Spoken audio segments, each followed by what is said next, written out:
There comes a time when you gotta make a choice to stand up or serve on bended knee. It's got a name, it's got a place in the USA called Sweet Liberty.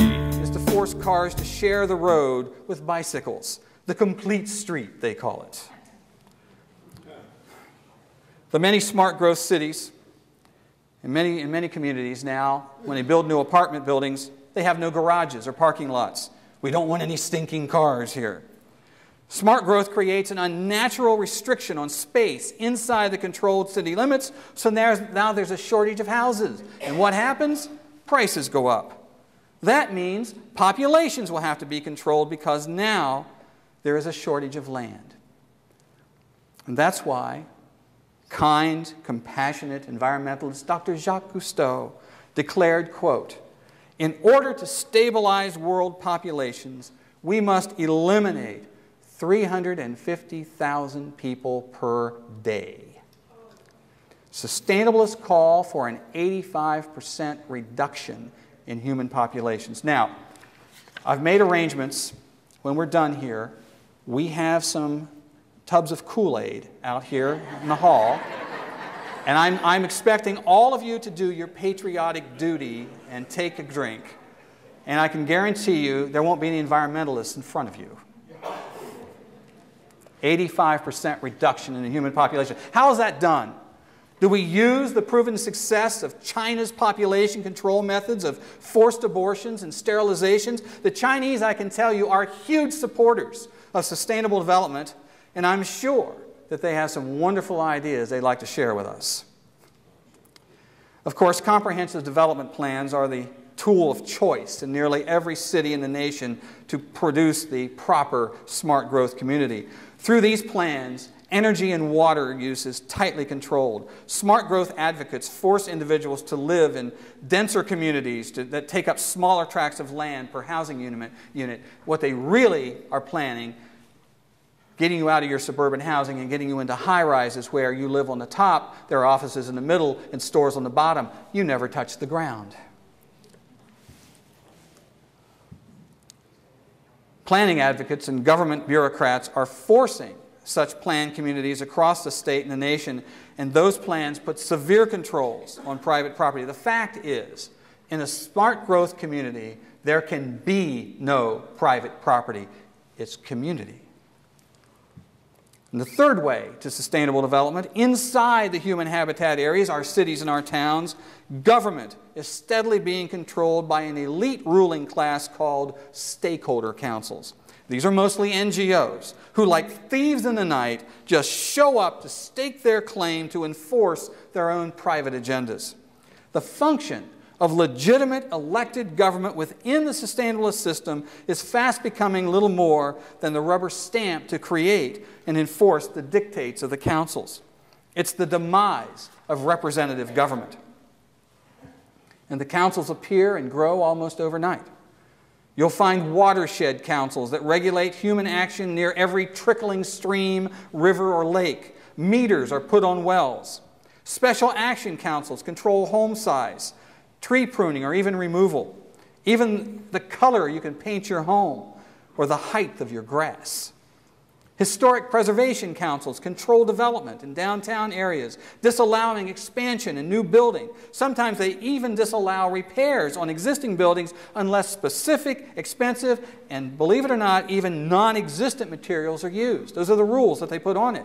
And by the way, as an aside, let me just say, as conservative people, as people who love our country, the Constitution, you love history, you love our founding fathers, you love where this country has come from.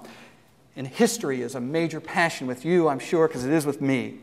They use that passion against you by calling these things historic preservation. We're preserving things that never had a single historic thing happen in them. It's a way to lock away the land, and don't forget that. So, as a result of these councils, forests can't be cut, farmers pay taxes to draw from their own wells, commercial fishermen can't fish, and regulations cover all possible human activity. Once the councils are established, it becomes nearly impossible to discuss issues with your elected representatives. Instead, they will automatically refer you to the proper council or the administration or the department run by unresponsive appointed hacks who have their own political agendas. They don't care what you have to say. These non-elected councils fit almost perfectly the definition of a state Soviet, a system of councils that report to an apex council and then implement a predetermined outcome. Soviets are the operating mechanism of a government-controlled economy, the exact opposite of a constitutional republic. And the fourth plan to sustainable development, as I mentioned, are public-private partnerships. You hear the propaganda of the public-private partnerships nightly on your television and their commercials telling you to go green. And they use Congress to build more wealth and power. General Electric and Sylvania used their public-private partnership with government to ban their own product, the incandescent light bulb, and replace it with the new green bulbs. And by next year, you won't be allowed to buy 100-watt incandescent bulbs. Why? Because GE and Sylvania can make 3 times as much from the new ones because they're more expensive.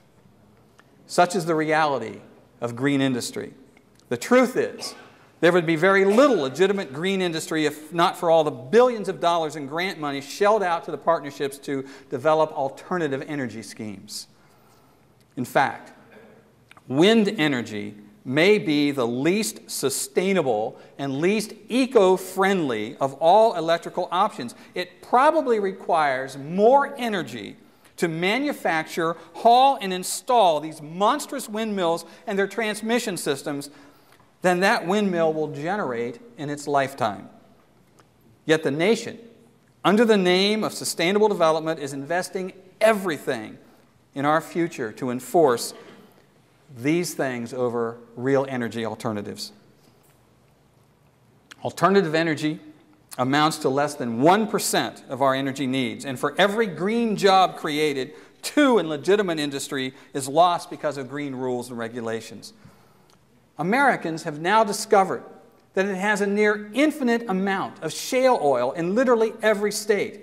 Rather than celebrate our good fortune to reduce gas prices and eliminate dependency on foreign oil cartels, the sustainabilists are rushing in a near panic to block the drilling of the shale oil. Moreover, recent government reports show we have more than 2 trillion barrels of untapped oil under American soil, untapped and banned because of sustainable policy. To the sustainabilist elite, who loathe competition and free markets, such a change in the status quo is terrifying because their control is highly profitable for those industries as they take the tax money through the public-private partnerships. And now, there is a new kind of corporation being developed through public-private partnerships. It's called benefit corporations.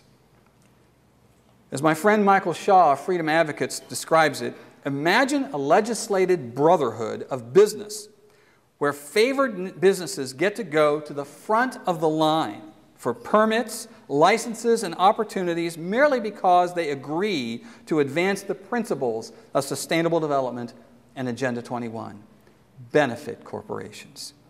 6 states already have benefit corporation legislation. Hawaii, Virginia, Maryland, Vermont, New Jersey, and New York. And 5 more are in the process of making it part of their state corporate legal system, including California, Colorado, Michigan, Pennsylvania, and North Carolina. This policy will destroy free enterprise and guarantee. There comes a time Can't stop Agenda 21. you gotta make a choice to stand up or serve on bended knee. It's got a name, it's got a place in the USA called Sweet Liberty.